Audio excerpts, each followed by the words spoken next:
Allez bosser, bande de gratteuses sans diplôme. Ce genre de commentaire, ce n'est pas un avis, c'est une haine profonde des femmes qui ne souffrent pas.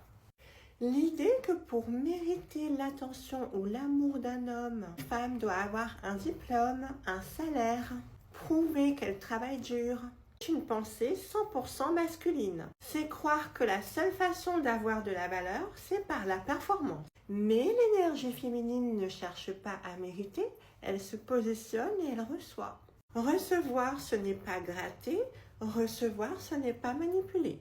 C'est savoir qu'on mérite sans devoir s'épuiser. Une femme dans son énergie féminine attire naturellement, pas parce qu'elle joue un rôle, mais parce qu'elle sait se faire chérir sans honte. Et ça, pour certains ou certaines, c'est insupportable.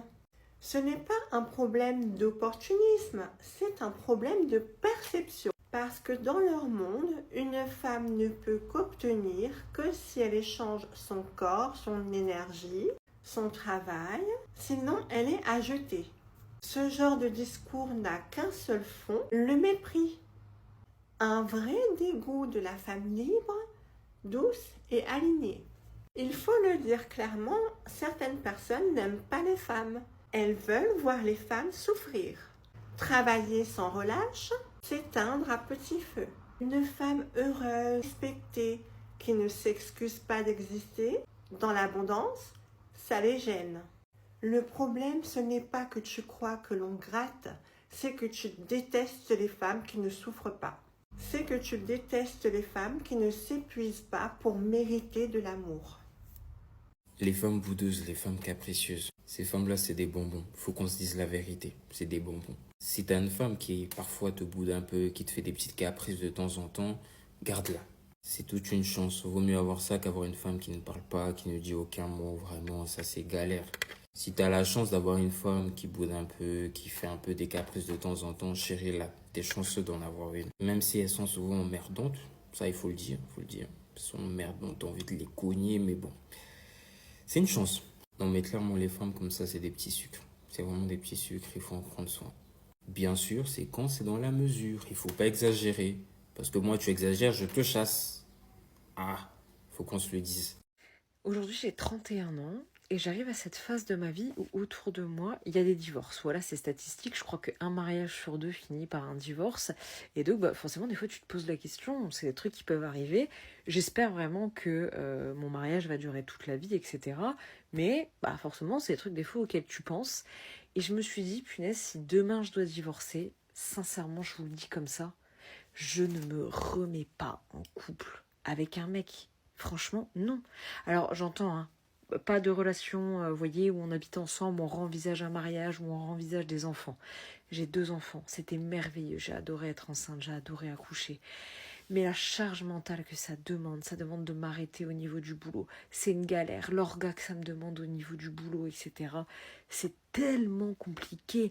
Et la charge mentale d'avoir un mec chez soi. Vous voyez ce que je veux dire? Je ne veux plus laver les caleçons, je ne veux plus faire à bouffer, je ne veux plus gérer le truc pour toute la maison.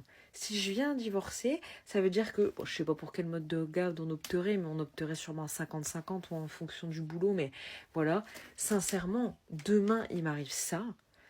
Les moments où je n'ai pas mes enfants à garde, je suis le personnage principal des semaines où je n'ai pas mes enfants. Vous voyez ce que je veux dire?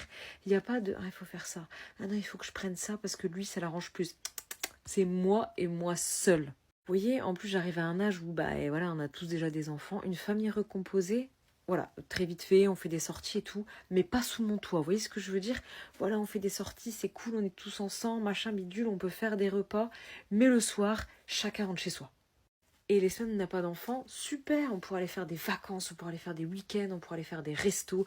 Viens dormir chez toi, je viens dormir chez moi. Mais je ne veux plus vivre la vie de couple comme on l'entend. Je ne veux plus avoir des corvées de linge. Enfin voilà, et surtout que financièrement, je n'ai pas besoin d'avoir un mec dans ma vie. Bien au contraire. Et je sais pas si c'est normal, si vous aussi vous êtes dans ce cas-là, et c'est un peu triste de faire ce constat, mais oh my god, les mecs de notre génération, c'est un délire, hein. Au final, quand vous vous posez la question de savoir si elle vous aime ou si elle vous aime pas, surtout quand vous sortez ensemble, non, au final, vous mentez. Au final, vous savez que la dame ne vous aime pas. Voilà. Parce que quand vous êtes dans l'intimité, là, vous touchez la femme, rien que par les tétons. Si elle ne vous aime pas, les tétons ne se dressent pas. Si elle ne vous aime pas, la pointe des seins ne pointe pas. Au final, vous savez. Au final, vous savez que quand vous touchez là, même quand vous faites l'acte intime là, vous savez si elle mouille, si elle mouille pas. Si elle est sec, on dirait le désert du Sahara. Même si vous êtes en plein coït, vous savez.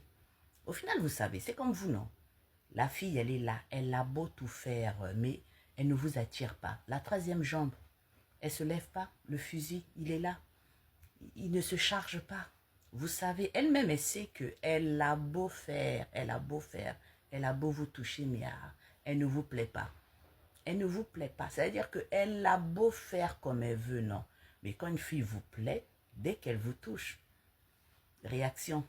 Dès qu'elle vous touche, réaction. Dès qu'elle rentre dans la pièce, réaction. Dès que vous la voyez, réaction. Dès que vous allez en fête, vous dansez, elle-même, elle sent que la bosse là, elle est en train d'enfler, elle est en train de durcir. Elle sait que non, elle vous plaît. Mais non, vous jouez les ignorants. Non, vous ne voulez pas savoir. Vraiment, la nature même de l'évidence, c'est d'être nié. L'évidence, là, quand c'est tellement évident, là, le cerveau envoie un signal d'effacer ça, et après, on ne voit pas ça. Sinon, ce n'est pas possible. J'étais en train de réfléchir, je me suis dit, mais ces hommes-là, mes postes ne servent à rien. Il y a tellement de moyens dont il peut faire usage pour savoir si la fille ne les aime ou pas. Dès que vous la touchez, si les tétons, au travers de son t-shirt, ne pointent pas, ça veut dire qu'elle n'a aucun désir pour vous. C'est tellement évident, c'est élémentaire. Pour moi, c'est élémentaire. Vous êtes allongé là, sur le stade Maracana, vous la touchez. Même si vous faites l'acte, vous voyez, elle ne mouille pas. Elle est sec. Il n'y a pas de désir. Les seins, ils sont tombés comme ça là. Même pas un petit redressement.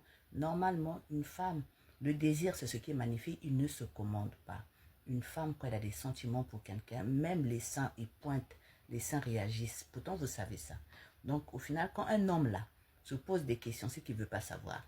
Au lieu de venir regarder mes posts, non. Vous-même, vous savez que c'est ça. Vous-même, vous savez que non, non, non, il n'y a pas de réaction, il n'y a pas ça, il n'y a pas ça, il n'y a pas ça, il n'y a pas un petit signe. Vous savez, mais vous forcez, vous forcez, vous forcez, vous forcez. Quand quelqu'un veut savoir ici, je vais arrêter de faire des posts. J'ai compris que vous savez, mais vous ne voulez pas savoir. Vous voulez penser que vous ne savez pas, mais au fond, vous savez. Vous savez. Non, on sait. Quand on ne nous aime pas là, on sait. Le corps dit qu'on ne nous aime pas.